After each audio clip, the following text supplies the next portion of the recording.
In this tutorial, I'm going to show you how to align text here in Kittl. Now, once you have your text on the screen or on the canvas, just like this, what we want to do is click onto our text. And if we look over here on the right hand side, this is where we have the option to align. So we can align to the left, we can align to the right, we can justify as well like this, or align to the center. Now, if your text isn't centered on the page, we can simply just drag that until it clicks. There we go, just like that.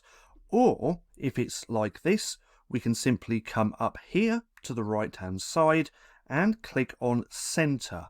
That way it's going to center your text directly in the center. It can also move to the right and also move to the left as well, but for this example, let's just put it in the center like that. But that's just how easy it is to align text here in Kittl.